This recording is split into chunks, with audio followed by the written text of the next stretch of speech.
Orica.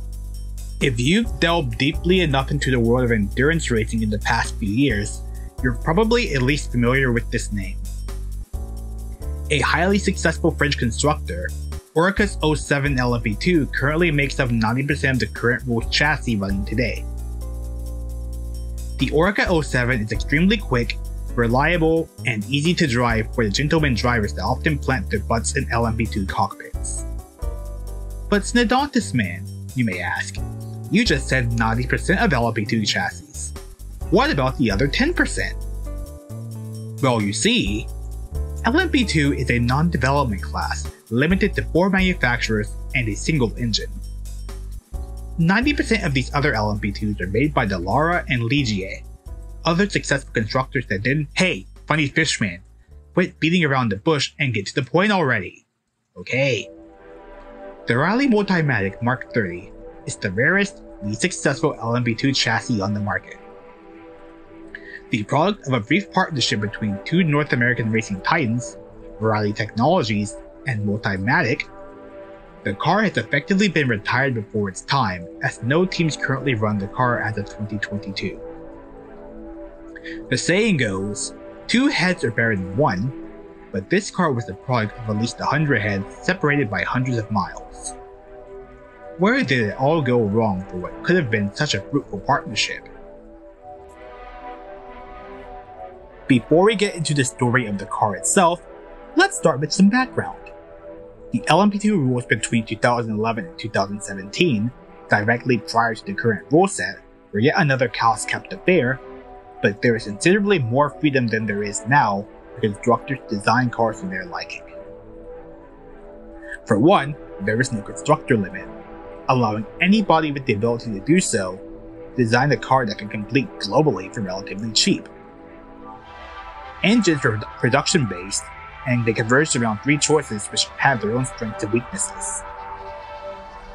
The cost-capped nature and production-based engines kept the class from becoming a spending playground for manufacturers too broke or too chicken to join LMP1. Previously, the LMP2 class was made up of smaller, lighter versions of LMP2-1 cars, as well as big factory efforts from Porsche and Acura. This iteration of LMP2 made for great racing in the American Le Mans series, but the cars are either shockingly fragile and or terribly expensive. Smaller teams running these cars weren't always interested in directly racing Audi and Peugeot in LMP1, or constantly paying for spare parts when their car broke for the 5th time during the season. The 2011 rules for LMP2 were meant to change that and introduce proper class stratification, reduce running costs, and discourage manufacturers like Porsche from killing yet another class. Anyway, the 2011 LMP2 rules were a success. Cars matched the weight of the LMP1 category, which was 900 kilograms or 1,984 pounds, so their parts didn't have to be made of cardboard to meet a lower weight limit. LMP2 became a class for drivers trying to race rather than a test of survival or the suit to buy a really fast Porsche. The less powerful engines kept the LMP2 cars distinctly slower than the class above them, unless the LMP1 car was run by Collis. Factory teams were effectively banned, making an arms race less likely. Anyway, the class ran successfully in the World Endurance Championship, American Le Mans Series until its demise in 2013, and the European Le Mans Series, adding close racing and variety to the field. Things appeared to be going well for the class, but the ACO saw trouble. First off, the new American Sports Car Series, which will be referred to as IMSA from here on out, was a merger of necessity between the American Le Mans Series and the competing Grand Am Series. Both series suffered from dwindling grids near the end of their lifespans. Despite the differences of opinion that may have existed between the former rival organizations, all of the major American endurance races, which were the 24 Hours of Daytona, the 12 Hours of Sebring, the 6 Hours of Watkins Glen, and the Petit Le Mans, were under one roof after the merger. This alone provided great value for any teams intending to participate. That and IMSA would be the only major prototype series in America. LMP1 was too expensive to be carried over in the merger, so LMP2 was a new top dog, a position it was rarely ever used for. LMP2s were noticeably faster than the Pop Class and Grand Am Daytona prototypes. Daytona prototypes were intended to minimize running costs for team owners as they were cheaper to run than LMPs, provide close racing, and prioritize driver safety. There was also minor manufacturer involvement with Daytona prototypes, though full-blown factory teams were banned in Grand Am. Manufacturer styling cues were allowed, a point that will be revisited later. Outright speed was a less important factor in the Daytona prototype formula. This is a great time to mention that Riley was the most successful constructor of Daytona prototypes, building almost 50 across the time in this series. Since this was meant to be a merger of equals, the Daytona prototypes joined the LMP2's and Delta Wing in a unified prototype class with true OEM involvement. Now, what was Multimatic doing during this time? Running race teams, designing industry-leading dampers, and contract work for other companies. They also built a Daytona prototype in the early 2000s to limited success. Anyway, the Daytona prototypes had to get a massive steroid injection to compete with the LMP2's. The cars gained extra aerodynamic appendages and 100 extra horsepower, now around 600, compared to the 450 to 480 of an LMP2, but they were still significantly heavier than an LMP2, weighing in at around 1,030 kilograms or 2,270 pounds. Both groups of cars were able to make similar lap times, but the way they did it was entirely different. LMP2s were momentum cars, using their higher cornering speed and downforce to gain the upper hand in technical tracks, while Daytona prototypes used a greater power to dominate the straights and punch out of corners. The Delta Wing is a story for another time. On paper, this sounds like an entertaining combination, but in practice, Daytona prototypes just drove away on the straights and made themselves hard to pass in the corners. Furthermore, Daytona prototypes and P2s ran the same Continental tire, which was designed for Daytona prototypes and the extra force they put through the pavement. LMP2s couldn't warm up their tires fast enough on restarts, which were frequent thanks to all the caution of IMSA, so Daytona prototypes literally drove around P2s after every restart, as they didn't have to struggle with cold tires as long. Balance of performance was still a new thing back then. Wow, am I really saying back then about 2010's IMSA? Anyway, Daytona prototypes ended up winning most of the races in the early days of the new IMSA series. Meanwhile, in the World Endurance Championship, LMP1 was undergoing an upheaval, becoming a spectacular class based around hybrid boost and mind-bending speeds. Rising costs led to most of the private constructors plying their trade in LMP2 instead of filling the top class. Why spend millions of dollars to be steamrolled by Audi, Toyota, and Porsche when you can win the LMP2 class for much less money? Engineering talent started to fill the LMP2 class with cars far more impressive than any cost-cap class had any right to be, like the SMP DR01 and the Dome S103. These cars didn't get much development, but it signaled a worrying shift in the future of the class. Also, manufacturers technically did stick around the LMP2 and HPD and Alpine if you want to be very pedantic, but their cars were either mid and barely got much support from the manufacturer itself, or literally a bad job on an Orica. Furthermore, LMP2 cars were the least powerful cars in the field, making overtaking GT cars typical for amateur drivers. These factors combined led the early 2010s LMP2 regulations to an earlier grave, as the ACO and IMSA worked together to fix the flaws in the junior prototype class.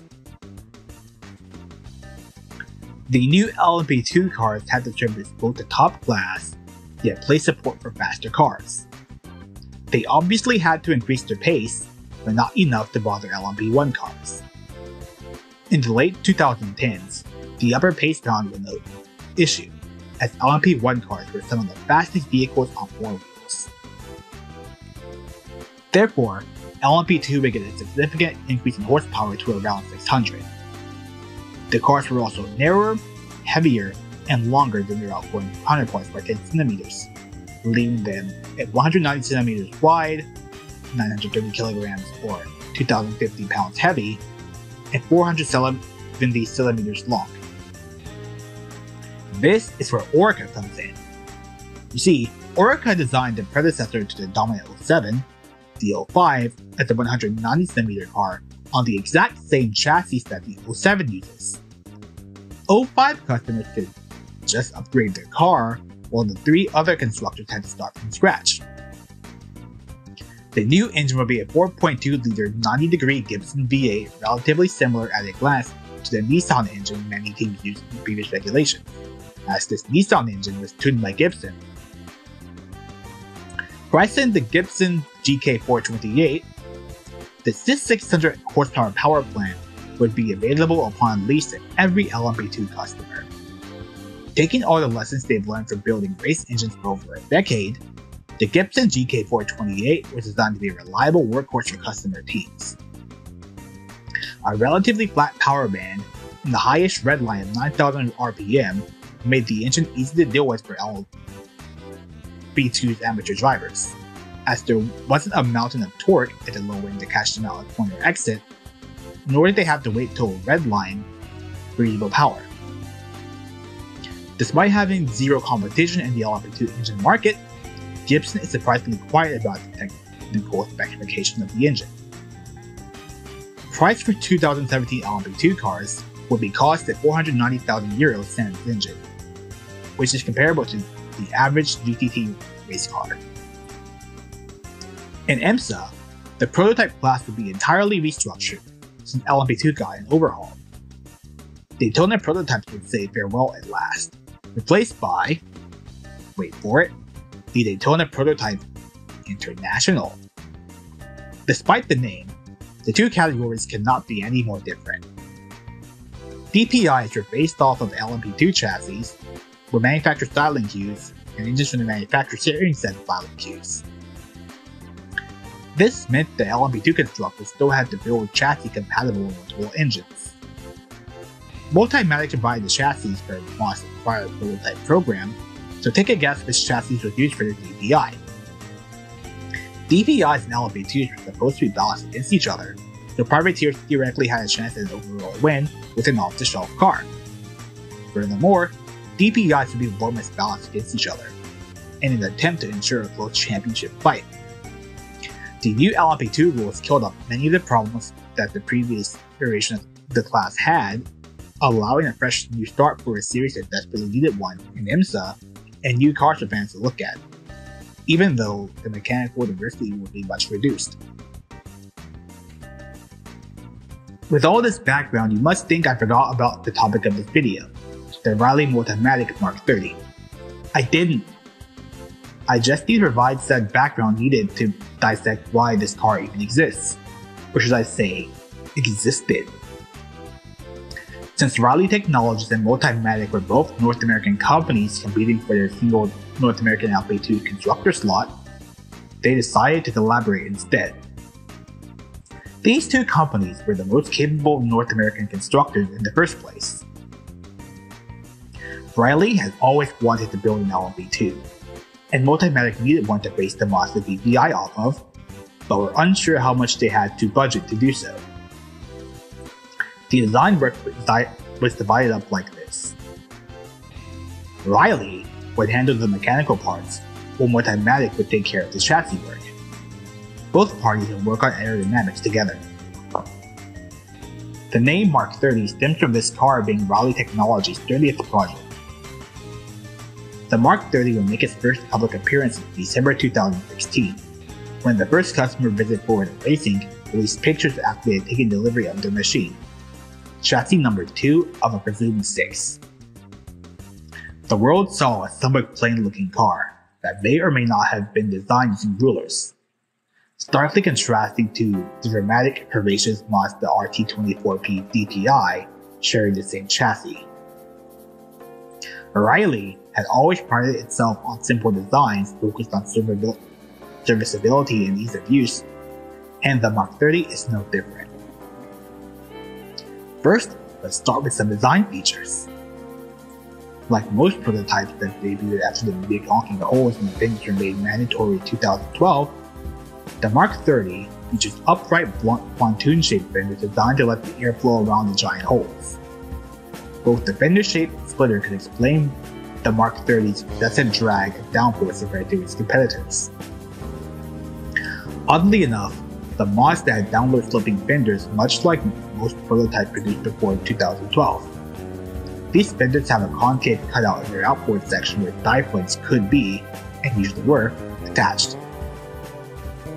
This implies that this is an area of high air pressure, so conditioning the airflow in this section produces significant gain in front downforce.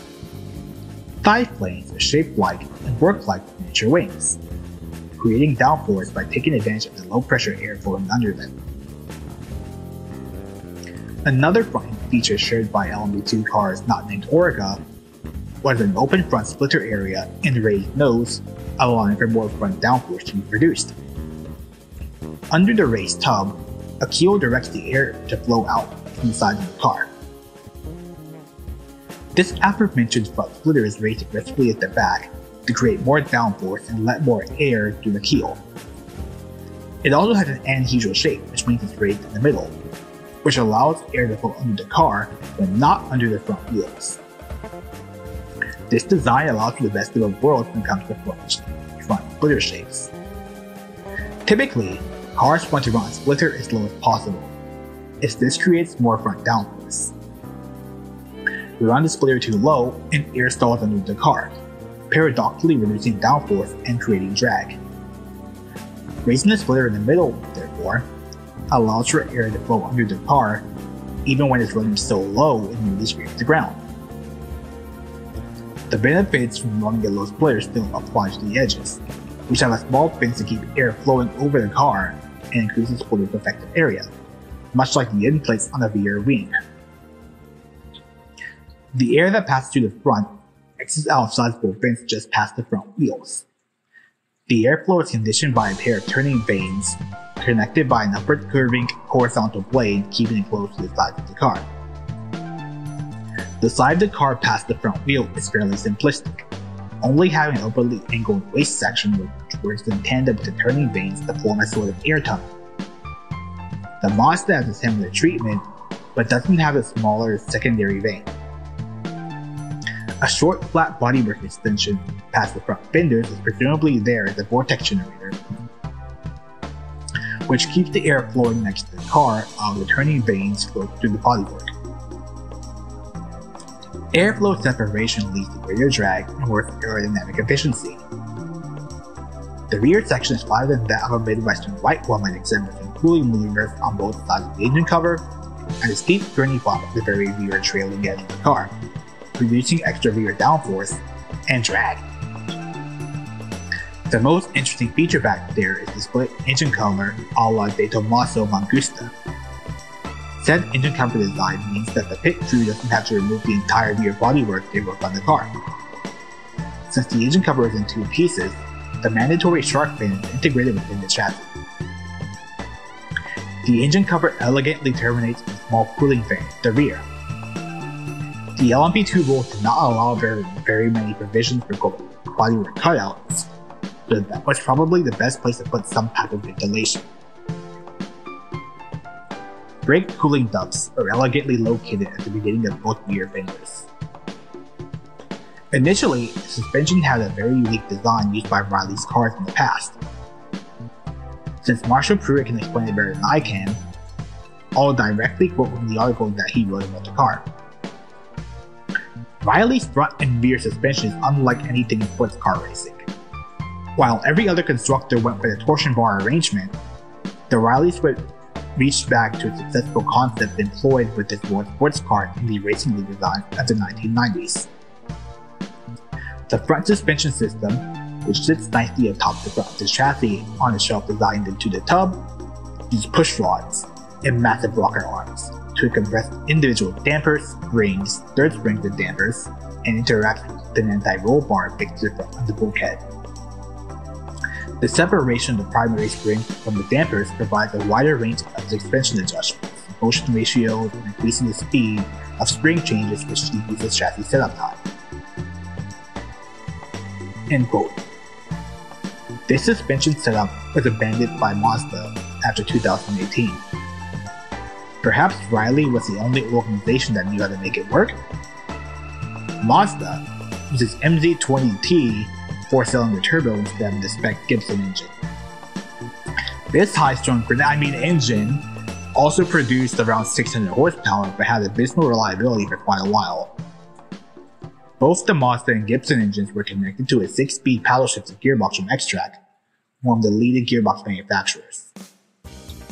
Despite being related cars, I really won't go into much more detail about the Mazda RT24P.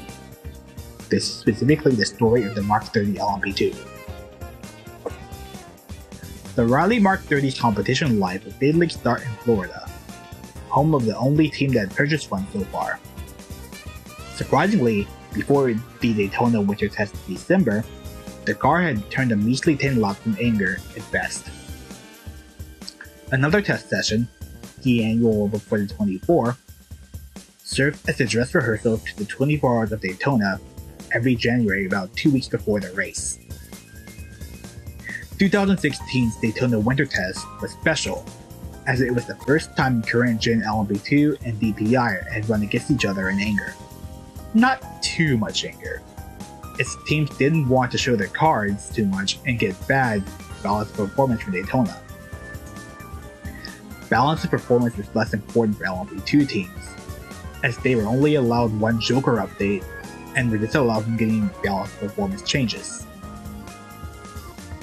At the Daytona winter test, the Mk.30 was the only LMP2 present, the other prototypes being the Cadillacs and the Mazda. Unluckily for the Riley, it was the slowest prototype, posting a time of 1:39.8, which is 2 seconds off the fastest Cadillac. The board quickly made clear which cars were the best choices for the new prototype rule set: the Cadillac DPI VR and Oreca 07. The Cadillac 6.2-liter LT-based V8 let it comfortably drive away from most of the competition on corner exits. Furthermore, the balance issues plaguing the base Dallara LMP2 were cured on the Cadillac, making it the car to beat. The Oreca came in close second, and had the advantage of being usable worldwide. Now where was the Mk.30? It just so happened that the Mk.30 was painfully slow in a straight line, to the tune of 9 miles per hour down from the fastest car overall, which is ironically the Mazda. Its maximum speed in legal form was a Porsche 188 miles an hour, while the Mazda did 197. The Riley did show minor improvement in lap time from the last test, posting a 1:38.9, which is less than a second off the Oreca's. During the test, both the Mk.30 and Mazda suffered from cooling issues, which were rectified during testing. The Riley made most of its pace in the infield section of Daytona, which requires high downforce and grip. Since Le Mans is a track which is mostly long straights, these characteristics were far from ideal and scared away teams who may have wanted to compete there with this car. Visit Florida Racing knew that they had an uphill battle to climb for their new car on their home turf. They barely had any significant running time, the car lacked top speed, and the competition appeared especially fast. The team had to rely on its decades of experience and strong lineup of drivers, which include Langer van de Zande, Mark Goossens, as well as the especially rapid Rene Rast brought over for endurance races like this one. Furthermore, the Rolex 24 Hours at Daytona is a unique beast.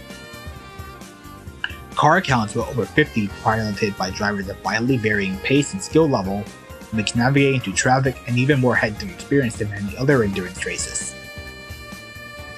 Incidents are frequent, and so are the yellow flags.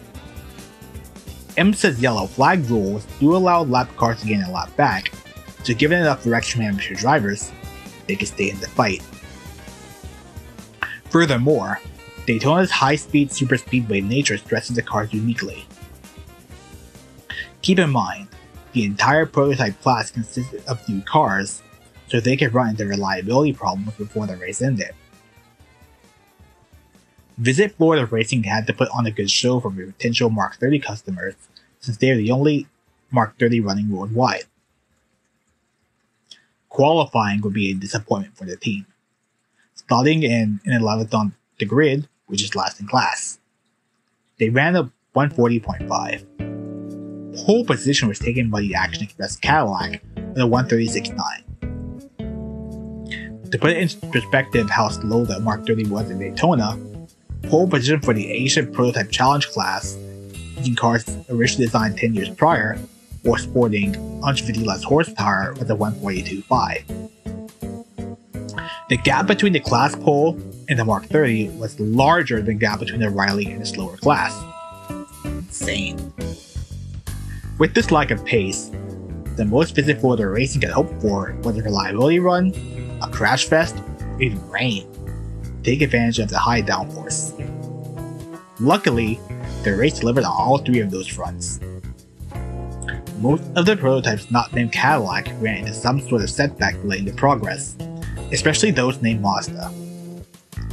Both cars literally went up in smoke, as the 4-cylinder's reliability was more than a little bit suspect.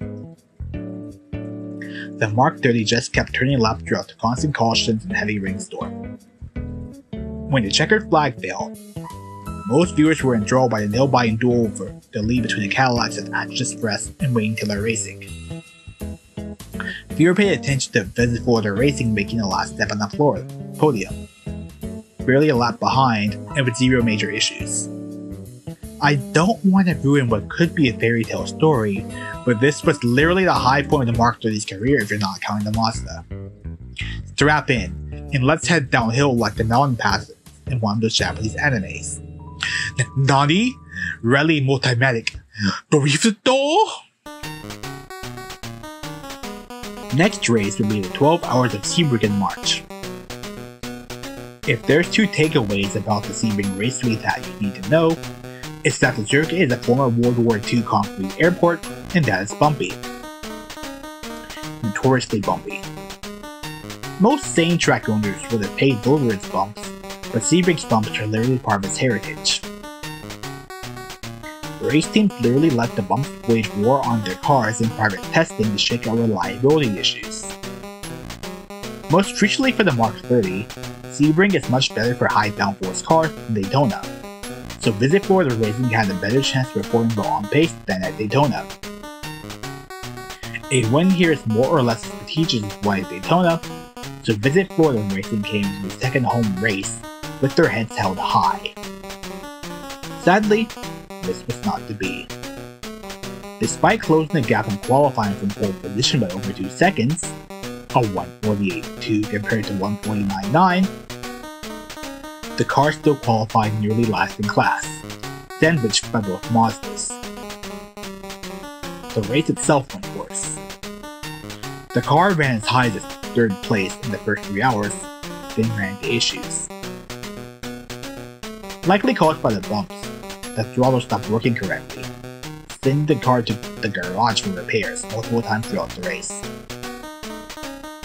Visit Florida Racing would eventually end up finishing in 37th place, a whopping 107 laps down from the leader, but it still finished. The blow to Visit Florida Racing and Riley's pride was softened somewhat by only one other global LMP2 making it to the end of the grueling race, though that car, in Orca 07, finished a respectable 4th place. Good thing that Gibson owned every GK428 engine running, as they clearly had some work to do reliability-wise. Visit Florida Racing could hold their heads decently high about having something resembling pace as they prepared for Long Beach in the following month of April. Long Beach is the polar opposite of the two Floridia endurance roads. Instead of around-the-clock battles on permanent road courses, Long Beach will be a 100-minute slugfest sprint on city streets. Its course layout prioritized strong acceleration and braking more than anything else. Qualifying 10th, the Mark 30 was all set to redeem itself in California before a massive wreck warm-up put paid to those chances. This wreck was bad enough to destroy the chassis and require physical racing to purchase a new one. Riley Mark 30 chassis number 6 arrived in time to make the 2 hours and 45 minutes of the Circuit of the Americas in Austin. Circuit of the Americas was the first quote-unquote normal racetrack with a tarmac surface on the 2017 IMSA calendar, and it featured a variety of sweeping corners, hairpins, elevation changes, and a pair of long straights. Qualifying was yet another lackluster affair, ending up 8th on the grid ahead of a Mazda and an Ohira. The race went less well, as the car DNF'd from electrical problems late into the race. DNF number 3 happened in Detroit a month later, except that the mechanical problems stemmed from impact for the tire barrier and an AMG Mercedes GT3. At least the car set the fastest qualifying time of an interrupted session? Shortly before Le Mans, Multimatic took the lead of the LMP2 program, in addition to focusing more on Mazda's DPI. The car would still keep the Riley branding though, to help solve issues plaguing both cars and bringing the program under one house. Reminder that Riley ran a race team at IMSA and was a much smaller outfit than Multimatic, so Riley's hands were full dealing with team operations and taking care of LMP2 customers, as well as solving the car's noticeable issues. If it wasn't made clear enough, the Mark 30 had several flaws that made it an unpopular choice. The excessive drag horse has been beat beyond death at this point, so let's mention the car's tendency to overheat, chassis flex, and excess weight problems.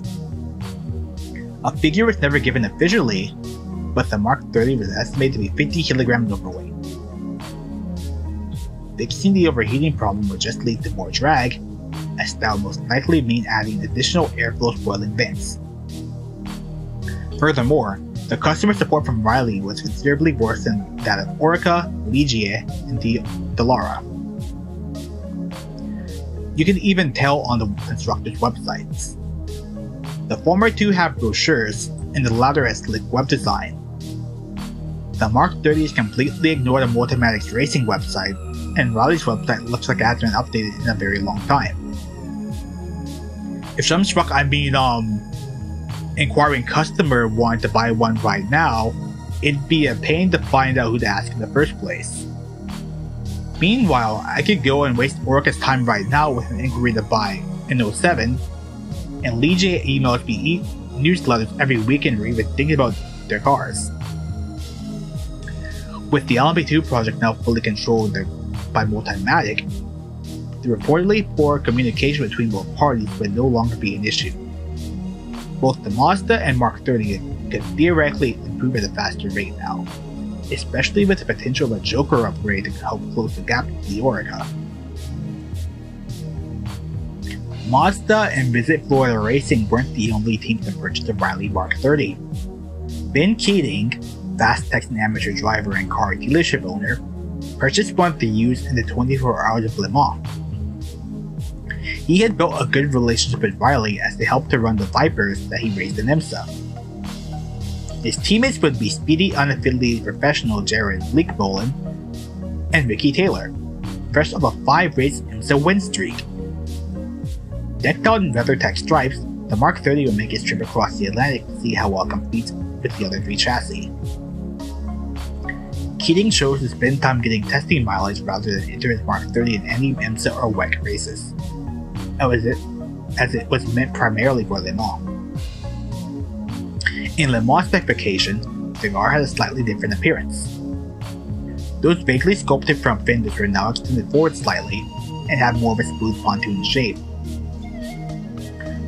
Other modifications to the front included removing the pair of front die planes on the fenders and dramatically simplifying the outer edge splitter from an upwardly curved wing-like profile to a smooth flat one. The small strake directly above the turning vanes was extended slightly in Le Mans spec. At the rear, the gurney flaps on both the rear deck lid and upper element of the rear wing were removed in an attempt to shed some excess drag, while the rear wing end plates were a more angular shape, allowing less surface area for the air to flow over, thus reducing drag. You'd think all these updates helped alleviate the car's draggy nature, but alas, they barely did. The Mk.30 was still far and away the slowest car in class in a straight line, barely able to reach 200 miles an hour down the straights as every other car approached 210. At the manly long straights of the Circuit de la Sarthe, this was a death sentence. Even a star driving lineup couldn't save the Mk.30 from being 10 seconds slower than its peers. The fastest time the car achieved at the Le Mans test was a sluggish 338, improving to a 337 in qualifying for the actual race. The only prototype this beat was the Ligier driven by the actual company overscore, going on a 22-hour cruise. If you remember the LMP2 speeds in Vicalis games Catching Fire, the Riley's excessive drag rendered it about as slow as an outgoing LMP2 at Le Mans. LMP2's pole will be a blistering 325. Le Mans 2017 will be an embarrassing one for Riley. The car never even reached the top 20 overall, as the car basically ran in its own pace class-wise. Pace-wise. Faster than GT cars, but slower than all but one prototype. The car was classified next to last of all the finishers after battling overheating, a small wreck, and a sluggish pace. Ben Keating abandoned the Riley experiment after Le Mans 2017. Multimatic and Riley had their work cut out for them for their single allowed Joker update. To add even more insult to injury, this is the Le Mans that an LMP2 car nearly won outright.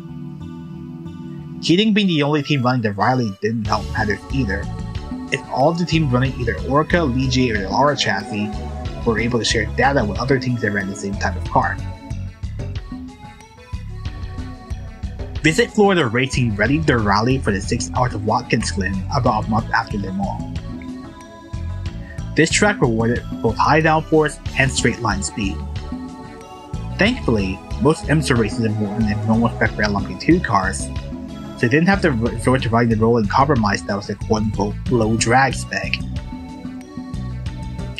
After the dual DNF disappointment of the previous IMSA races, Visit Florida Racing was ready to bounce back with their replacement chassis.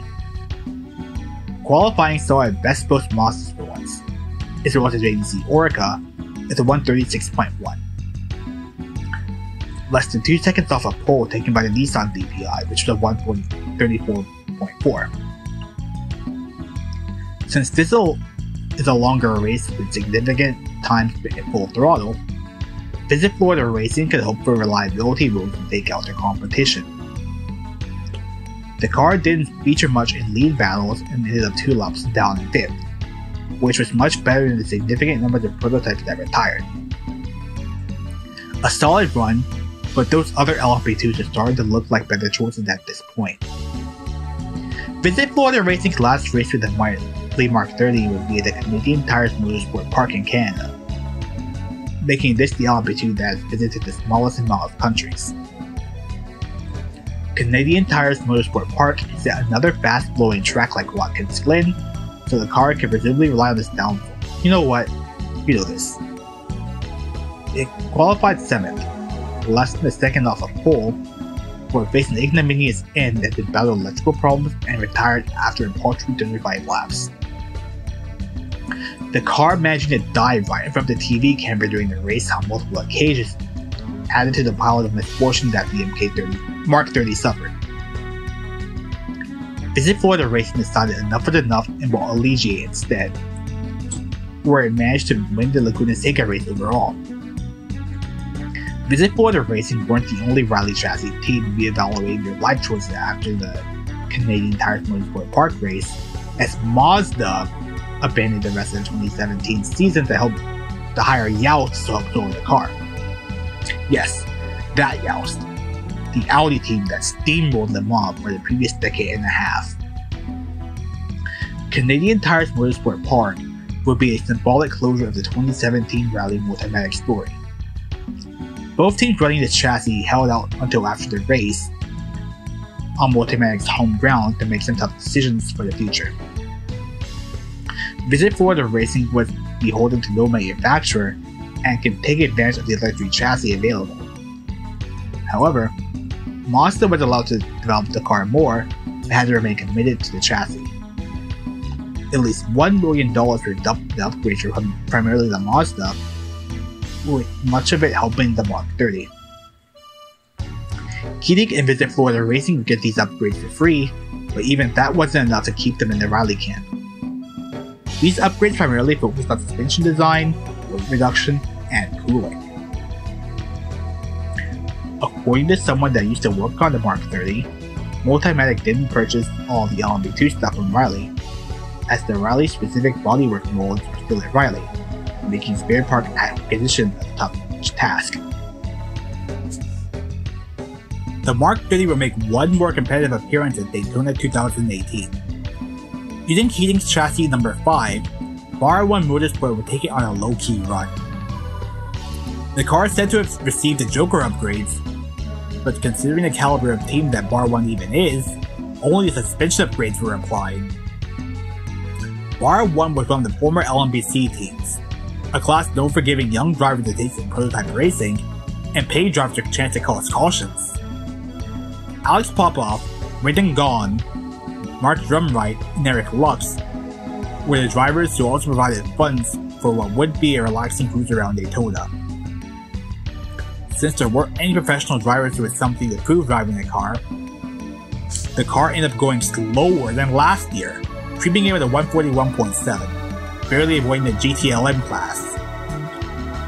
The car would end up finishing the race at 42nd place, and was put up for sale immediately after the race for no reason whatsoever.